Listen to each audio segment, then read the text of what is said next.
Hi, everybody. Tonight I am going to be reading to you The 12 Days of Christmas in New Jersey. It's one of my favorite books to share with my fourth graders when we are studying all about New Jersey. So I hope you enjoy the story. The 12 Days of Christmas in New Jersey. Dear Susan, Merry Christmas, cousin. I hope your holiday is off to a super start. Mine sure is. That's because, as usual, Mom, Dad, and I are planning a bunch of cool trips around New Jersey. We're just missing one thing: you. Would you come and join us for Christmas vacation? We'll have amazing adventures. We'll take the great state of New Jersey by storm. New Jersey is my favorite place in the whole world, and I know you'll love it too. Here in the Garden State, we're close to shiny cities and nifty small towns. There are apples to pick, mountains to climb, beaches to comb. You name it, we've got it. I can't wait to show you around. See you soon, Andy. Dear Mom and Dad, got here safe and sound. Wacky cousin Andy met me at the airport carrying a bird named Frankie, perched in a little potted tree. Red oaks are the state tree, and Frankie, an eastern goldfinch, is the state bird. Frankie is small and flashy with yellow and black feathers. I must admit, he's an extra special goldfinch. When I gave him sunflower seeds, his favorite treat, he croons like Frank Sinatra, a famous New Jersey singer. Frankie's tree is small now, but Andy says red oaks grow to be really, really tall and have pretty red leaves every fall. On the way home, we stopped in Haddonfield, a town where some very famous dinosaur fossils were found.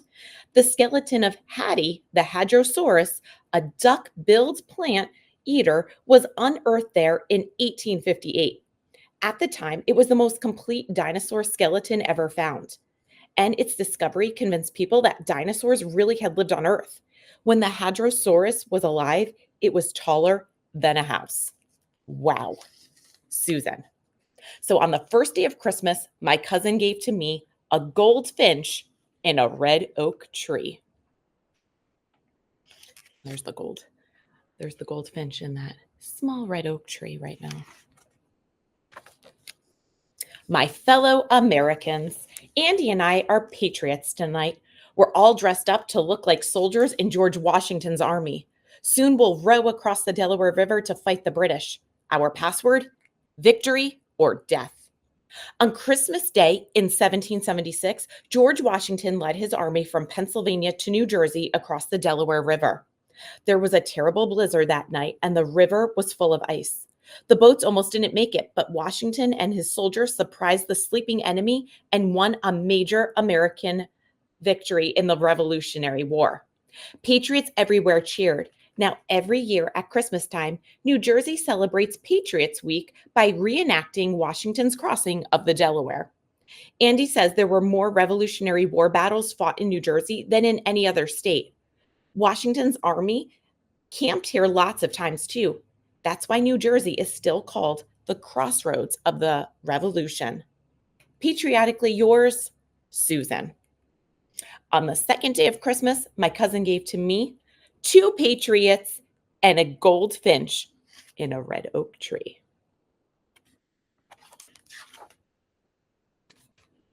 Hi, Mom and Dad.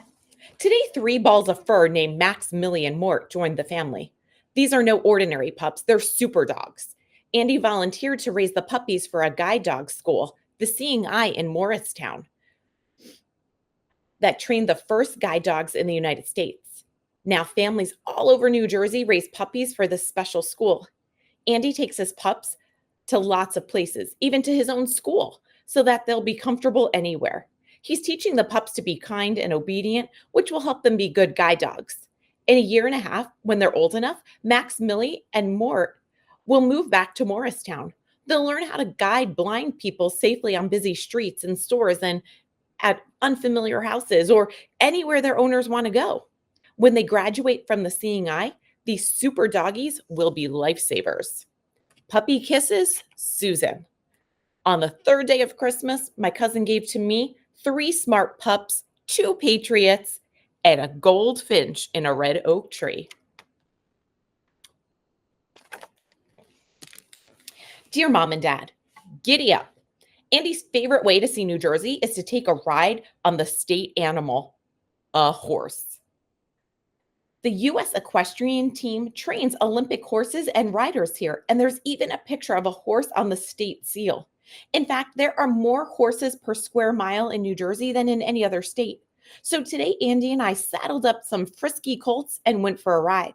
We followed twisty trails through snowy woods, riding up and down and around beautiful mountains and lakes. We passed lots of pretty horse farms where horses are raised and raced. Andy likes getting around New Jersey on a horse, but people here zip everywhere in lots of different ways. Uncle Steve says the state is a transportation hub, which means it has busy seaports, airports, parkways, trains, ferries, buses, boats, bridges, tunnels, bicyclists, tricyclists, you name it. Zoom, zoom, Susan. On the fourth day of Christmas, my cousin gave to me 4 prancing colts, 3 smart pups, 2 patriots, and a goldfinch in a red oak tree.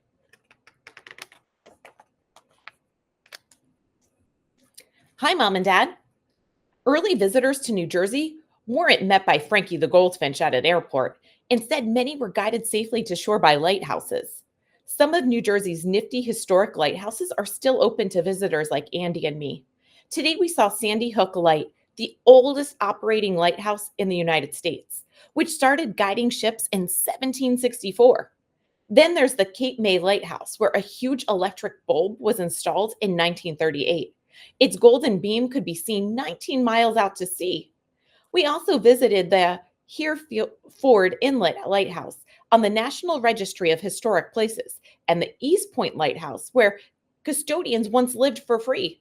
The custodian's pay wasn't great, though. He only earned $1 per year. The most famous light to guide folks to New Jersey is the Statue of Liberty's Golden Torch. Although the statue was in New York, most immigrants were welcomed ashore on Ellis Island, which is in New Jersey, of course. On the 5th day of Christmas, my cousin gave to me 5 golden beams, 4 prancing colts, 3 smart pups, 2 patriots, and a goldfinch in a red oak tree. Hi, Mom and Dad. Did you know that Andy is an amazing sandcastle artist? Beach weather is months away, but he's already built 6 huge castles to practice for the Belmar Sandcastle contest. Every summer, thousands of people gather on the beach at Belmar to build the coolest, craziest sandcastles you can imagine. Master sand sculptors demonstrate their skills and serve as judges. There are people strolling on the beach building sandcastles. I've made up my mind. I want to be a master sand sculptor. Sounds pretty cool, huh? Loads of tourists go down the shore every summer. Visitors swim in the ocean, eat saltwater taffy, and stroll on sunny wooden boardwalks built along the beaches. Atlantic City, full of glittering casinos and fancy stores, also has the first and largest boardwalk ever built. Lots of famous people have spent their summers here. In fact, 5 U.S. presidents have spent their summers here. In fact, 5 U.S. presidents liked it so much they had their own summer White Houses on the shore. Lucky presidents. Love, Sandy, Susan. Thumbs up if you spend your summers down the shore too. On the 6th day of Christmas, my cousin gave to me 6 sandy castles, 5 golden beams, 4 prancing colts, 3 smart pups, 2 patriots, and a goldfinch in a red oak tree.